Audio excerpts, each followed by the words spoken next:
Ladies and gentlemen, boys and girls, I'm here with the extremely accomplished, talented, dashing, James Bond-like super producer, Warren Huart. How you doing, man? I want to know who this guy is. He sounds really cool. What? No. Dude, few people. Looking for my wallet. Wait there.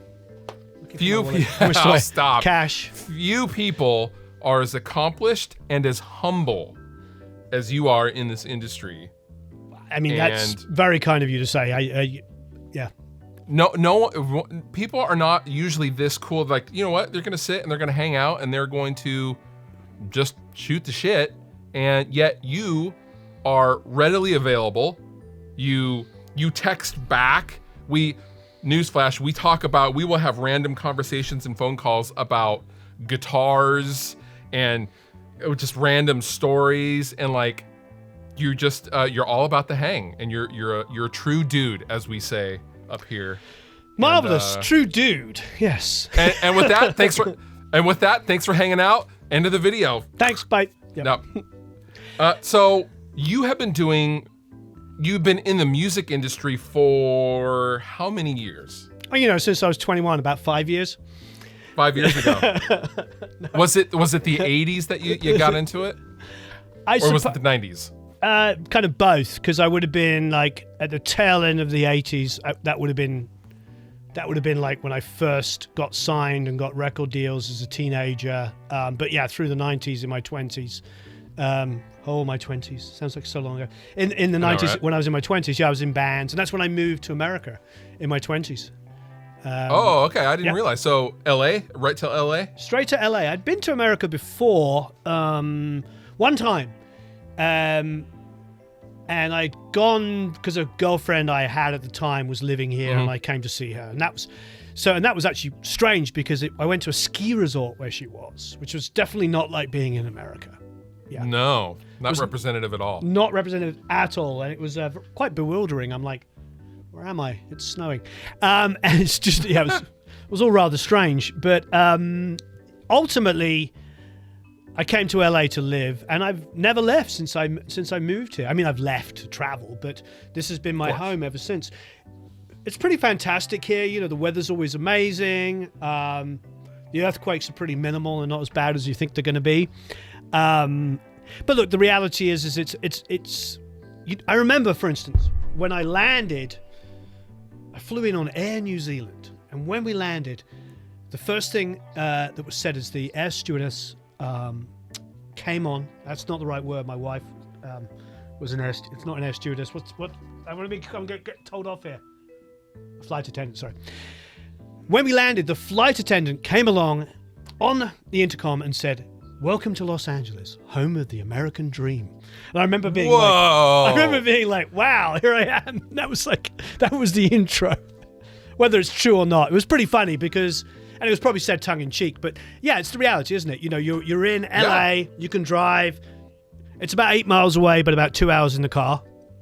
Yep. You can get to Malibu and go and sit on the beach, and then about another 8 miles. Basically everything's here, and it's fantastic. I love it. I'm blessed. I got to live in Laurel Canyon, which is where I always dreamed of wanting to live because of all the classic bands from the 60s and 70s, particularly the 60s, the Doors and all that stuff. All were up here. And I used to look at records as a kid and think about, wow, Laurel Canyon. And then the other one actually was Sunset Sound. I always wanted to work at Sunset Sound because I knew the Stones had worked there, Zeppelin had worked there, Van Halen's half of their records were done there. Like all of these incredible records that I grew up loving were made in that studio, let alone the Doors, obviously, their famous albums. So it was just a dream come true to come here and then get to work as a musician and then as a producer and an engineer in these studios and live in such a beautiful area. I mean, it really is a dream come true. And wow. like anywhere, I don't know about you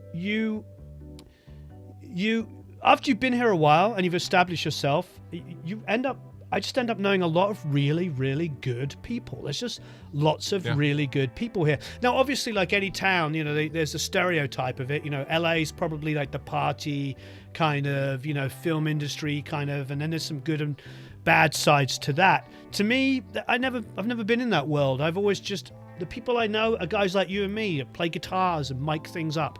Those are all my friends. They all make music. So I've got a couple of hundred friends or whatever I know, and we're all just working music, and God bless it. I know. I've always thought of it as like we're on a big football team. Some of us are the quarterbacks. Some of us are the coach. Some of us, everyone has the role, but we're all just people just trying to make it and do it in the music industry. Yeah, definitely. That's it. Can you pinpoint at least one, if not maybe two or three pivotal moments in your career that have really changed your life? It's interesting because it's easy to go for some successes, but I think it's other things that get you to the successes that are more important. Agreed. It's like, because I think if you stick at this and you work hard at this and you create the right opportunities for yourself, getting yourself into the right place, and that means many things, not just physically, just mentally into that place, opportunities can come along and you can take them. There was plenty of times in my life, things came to me and I blew them because I wasn't responsible, I didn't show up. And those are the things that I attribute more to being successful than making a Frey record which sold 4 million copies. You know what I mean? It's like, by the time that Frey record sold 4 million copies, I was already like 32 or something like that, or 36 or something like that. So it wasn't exactly like, no, it was about 36. So it wasn't exactly a rise to instant fame at the age of 18 years old. You weren't some punk kid. Yeah. Having all this success. Yeah, at 16 I was touring in bands. So I was 20 years of playing in bands and recording and writing and producing and doing everything that you do. 20 years, and I've got an album that's got number one or something like that. I'd already done so many different things. And I'd actually done more production, engineering, and mixing by that stage with bands. And it wasn't, this is probably a good thing to talk about, it wasn't until I decided or I realized that one of my best career moves was to become more humble that I got more successful. And I don't just mean that in an attitude that we're talking about where it's like, yeah, man. And I don't mean that kind of humility. I mean like to just be the engineer. I was producing, engineering, mixing, and co-writing and playing on everybody's records that was selling, 5,000 copies if we were lucky. So from the 5,000 or the indie record to get to the 4 million, I was an engineer. Could I have produced the album on my own? Maybe, probably. But that wasn't the opportunity that was offered to me. The opportunity on that first album, that first big selling record that I put under my belt, was because they hired me to be the engineer on the record. And that might not sound like much of a step down for lots of people out there, but then I talked to some of my friends that went from being producers and engineers in studios of their own in their hometown and moved to LA and became assistants. Wow. In their mid-30s. So there they are, they're like 35 years old, they used to have a studio, they were making $100,000 a year doing all the local bands, and then they moved to LA to make $30,000 a year as an assistant. I mean, the LA though that's where the big shit is. Yeah. Right? It's not in the small town. It's no longer the big fish in a small pond. You are a small fish in a very large pond. Yeah. And Nashville, it's of course, cool as well. Yeah. And Nashville's obviously an amazing music city as well. I think the reality is like, when you ask me that question, it's a fantastic question. The reality is it's like the moments where I changed my mindset and, that phrase, be a worker amongst workers. Mm-hmm. And then when you say to me very kindly that you see me as being humble, I just don't think, I appreciate that, but I don't really see any difference between you and me and everybody else we know. I feel like we're all working hard and doing something great. And if somebody wants to come along and cherry pick one of those moments and go and drop it into a pool of 4 million albums or something like that, that's absolutely fantastic. But I don't actually think that 5 people working on that album as opposed to 5 people working on that album, that these guys are geniuses and these aren't. I mean, that whole idea of being the sound of hits, being the sound of hits is the biggest bunch of baloney ever. I mean, if I gave you 10 amazing records to mix a year of the biggest bands in the world, you know, even if you mess it up, there's still going to be gold records. You know what I mean? Okay. It's fair. It might not mean that. My point is like opportunity and getting opportunity, and grasping it when you've got it, and being humble, like you're saying, and having that ability is what's going to make you successful. So yes, the Frey record was a big stepping point, but it was all the things leading up to it, and the big step down. There I was managed by Sandy Robertson at World's End. I had this big time manager. Wow. I was producing records, I was engineering. They were doing mediumly successful. Everything was okay. I was paying the bills. And then he came to me one day and he said, "Oh, Dave Sardi needs a Pro Tools engineer." And I was like, "Oh." You know, I'm like producing and engineering and mixing, and I'm like, oh. And he's like, well, he's about to work with the Thrills, this Irish band. He said, go and listen to them. And I listened to the Thrills, and I was like, these guys are amazing. They're so talented. They're all multi-instrumentalists. They just had this massive write-up. They were totally cool. It was all organic instruments. Sure. So I'm like, sure, I'm going to go and be a Pro Tools engineer. So I did 3 albums with him as a Pro Tools engineer. And I was just editing, and I got to do a little bit of engineering, but that was it. So I went producer, engineer, mixer to Pro Tools engineer. You know, on records. Well, I mean, there's that saying of jack of all trades, master of none, and maybe it is value added to focus on maybe one thing, at least in the beginning of something you're doing. That's a great example of. That's a great answer. It's that's a very humble answer. Yeah, but I don't. Thank you, but. I can't assume that everybody has hired me because they like the Fray. Sometimes I don't know I've done that. I mean, a lot of it, and that's nothing. I mean, I've done. You've worked on some huge records. Yeah, exactly. Yeah, exactly. But it was like that was probably one of the first bigger records I did. But yes, I've worked with Aerosmith and Ace Frehley, and I've done 3 Ace Frehley albums, and I've worked with some really great people, and I continue to get those gigs. Probably more just on reputation than anything else. Sure. I think people come to you because they like working with you, and I think that's a big deal. Be somebody that somebody wants to work with.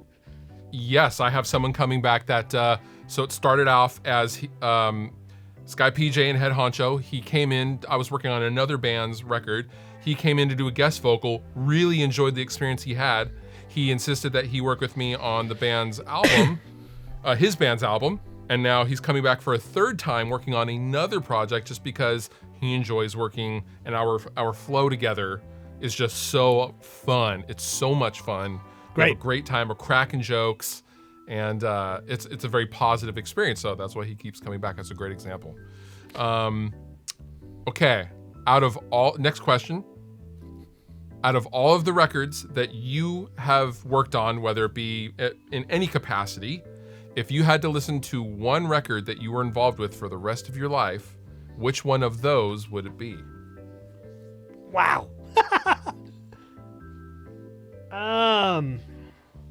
Like you're on an island and you can only pick an album that you had something to do with to listen to for the rest of your life. I really got to think about that. I've done a lot of records. Yeah, but I think I like some of the early ones when nobody knew who I was. I really liked working with this band called the Ashbury when I first moved to LA in the late 90s, early 2000s. They were a bunch of Latino kids that really were huge fans of The Cure and Joy Division and New Order and all these really cool bands. And so I got to make a couple of there were EPs with them. And it was just great to be in a room with guys that loved music and were really passionate about amazing music. Like I'm a huge Joy Division fan. I mean, we were talking about I'm friends with Scott over at Yamaha, and I'm like begging, and I'm buying it. Just so you know, I'm paying for it. I'm going to buy one of the Peter Hook signature series basses that they're making.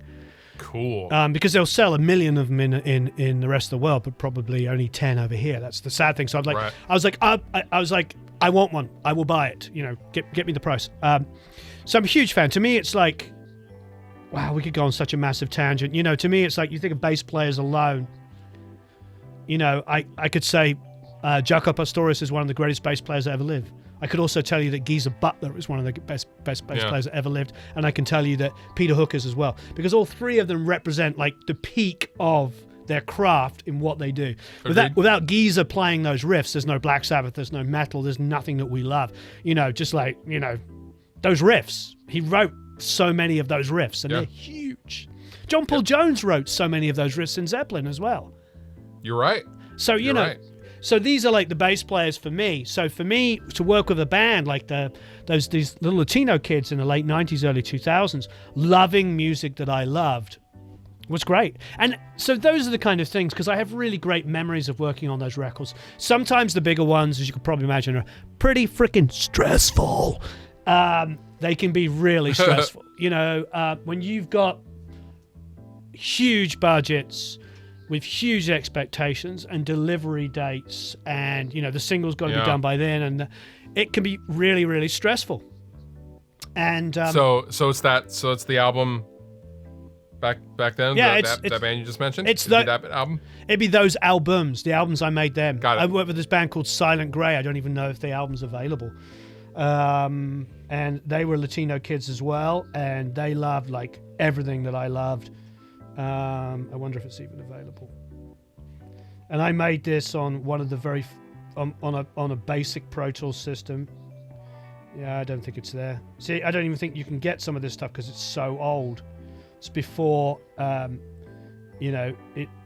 it's great when you think about it. Yes, Windows 95 was the revolution. It was the beginning of like everybody or most people getting personal computers.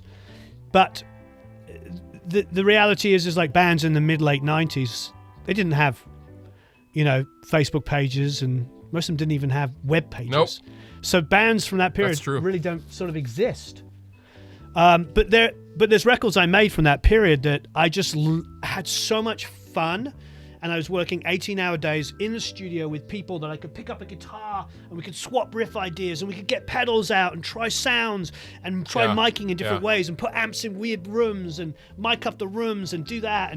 And nobody cared. Nobody was like going, oh my God, no. It's got to be unique. It's got to be straight ahead and dumb and silly. And we just got to have fun and experiment and be artists. And the reason why I love that period of making records and why I'd probably listen to those more than anything else is because those are the ones that shaped me. Because by learning how to fix things, maybe of musicians that weren't as good as they needed to be or could be because they were young, it meant that when I got into a room with a really amazing drummer, I could just go, that's great, move that kick, that snare, done. I've done everything. I've pulled drum kits apart and reprogrammed, made everything sound good. I've done hardly anything and everything in between. But I think I needed that experience to work with all of these young bands to get it so I have the chops so that I can walk into a room with some really great players and not have to do anything, but have the ear to hear that I don't have to do anything. Because one of the problems I find with a lot of stuff I get sent is it's just edited for the sake of being edited. Not to improve at all, but just because that's the only way they know how to make records. Yeah, interesting. That's a great perspective. I'm staring at all this stuff behind you, and you have obviously an SSL, a beautiful SSL desk. You have a bunch of outboard gear in the back, which leads me to my next question. Yes. Do you ever see outboard gear completely going away in any scenario in the future? As an everyday tool. I mean, yes, but I don't know when. Because it's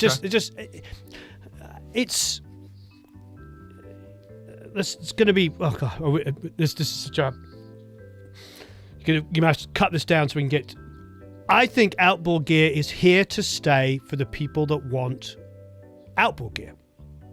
That sounds really stupid to say, but that's the reality. There's something about having something that's tactile that's phenomenal. But do I honestly believe in 200 years' time that our computer, if we haven't killed ourselves off in the period, but in 200 years' time that computer technology is not going to be so incredibly advanced that it can emulate everything? I mean, just see how far we've come since the late 90s and in the last 20 years. Remember the first virtual amps? You remember the first virtual anything? Yes. Just how crappy they sounded? Yes. And now how good they sound now? And yes, there's still people that say, oh, I can hear the difference between this, and this. And maybe they can, and maybe they can't. I'm not going to get into that war of words, but let's be honest. If you had taken like a standard virtual amp today, whatever it is, whatever the most popular one is now, and beamed back to 1999 and recorded guitar through it for an album, everybody would be like, wow, how'd you get that amazing guitar sound? Let's be honest. It's it's not what we were dealing with 20 plus years ago. And I think that's... No. So, yes, ultimately, there's going to come a point the technology is going to be able to emulate all kinds of stuff. But the reason why we like keeping things like this is for other reasons, for tactile reasons. Does that mean control surfaces? I don't know. I've got this theory because the reality is like, I love gear.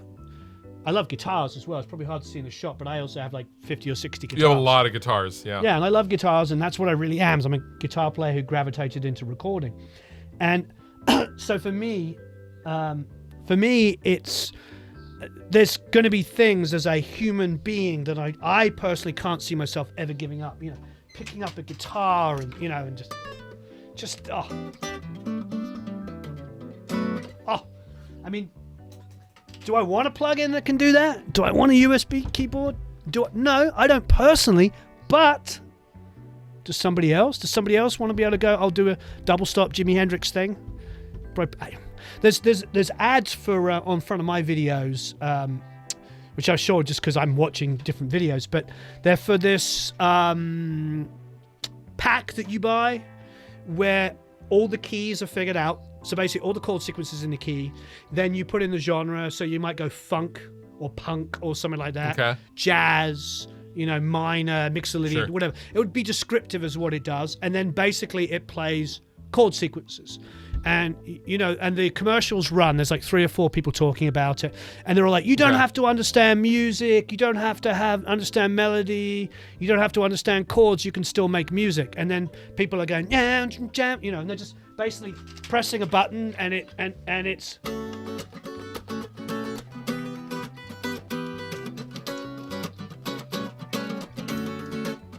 and they're just going hitting a square and another square and another square.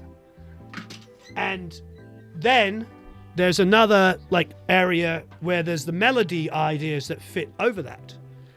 And I mean, oh wow. Yeah, and that's where we're at. I mean, that's where we're at. What do I think? I feel like it's really tough because you probably heard me say this, or I know my audience has, anybody's watching this. There's that, I told Dave Pensaro this 3 years ago when he interviewed me, and it's the Picasso quote. He liked it because he's got a Spanish last name, and he likes, obviously Picasso was Spanish. Mm-hmm. It's a very famous quote or famous story where Picasso goes on to a talk show like Johnny Carson or something, and they're about to go to a break. I can't remember if it was Johnny Carson, but it was something like that, and says, hey, would you mind doing me a drawing? So he hands Picasso a pad of paper and a pencil, and they go off to a 2 or 3 minute commercial break. And they come back, and the interviewer picks it up and shows it to the audience, and the audience are all like, hey, look at it. And then he turns to Pablo Picasso and he goes, Pablo, does it bother you that this drawing that took you maybe 3 minutes might be worth like $200,000? And Pablo goes, the drawing didn't take me 3 minutes, it took me a lifetime. And I think that's the thing about a lot of this technology, and I think that we have to be very careful, because I don't ever want to be that guy, I mean, I don't know how old you are, but I'm full-blown Generation X. I'm right in the middle, you know what I mean? I'm in between the baby boomers on one side and the millennials on the other, and I'm a Generation X. I'm right in the middle. And I do not ever want to be the guy wagging the finger going, only John Bonham, and I see it a lot, knows how to play drums, and and it just doesn't make sense to me. If you have a great idea and there's a technology that allows you to make something that's amazing, then it's kind of a value. And if that means that this hardware that we're talking about disappears from a 15, 16-year-old kid's vocabulary, but the music is amazing, then that's okay. Do I want it to go away? Heck no. I absolutely love it. Yeah. Some of my favorite people in this business, D.W. Fern, what a amazing person. Paul Wolf, who designed stuff for API, used to own API, designs consoles now, designs pretty much everything. I mean, Steve Jackson, who makes these absolute perfect Pultecs, from the original. All of these people are some of the best people in the business. If you don't know them, I'll introduce you to some. I'm sure you know many of the gear manufacturers, the guys that make guitar amps, the guys that make pedals, the guys that make guitars. I mean, guys and girls, sorry. These people are absolutely amazing human beings. So no, I don't want any of that to go away. But is it possible that in a couple of hundred years, technology is going to make a lot of this relatively obsolete? I'd be lying if I didn't say yes. Yeah. Don't I you like that answer. Don't you think the same though? There's going to be like a cult of people that are amazing guitar players. Oh, it's going to be full on Minority Report of like doing moves in the air. Yeah. At some point, if we don't kill ourselves before then, Yep. it's going to get to that point naturally, of course. Yeah. And then, and it's funny because most of these things that we base all of the new stuff on, all the old compressors, that was just the first crack at any of that stuff initially. Like, who says that has to be the basis of everything? That was just, something had to get creative first. Something had to be first. It doesn't mean it's the best. Yeah, but I agree. And I also feel like if you're 15 years old and you got your first DAW and, maybe you've got a free DAW of your interface and you're trying some stuff out and there's plugins in there, I don't know that they have to be emulations. Why do they have to know what an LM76 does? I mean, I love an LM76. I have 2 or 3 of them, and they're fantastic. I say 2 or 3 of them because I think one of them's sitting in storage. But my point is like I love them. But does a kid have to know? I mean, couldn't they just open a plugin that has like 50 different flavors of kinds of compression?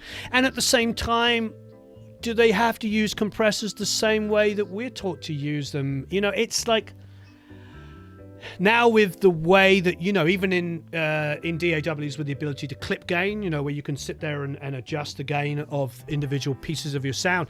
I mean, you're essentially bypassing the need for some basic compression because I can sit there and go, here's my vocal.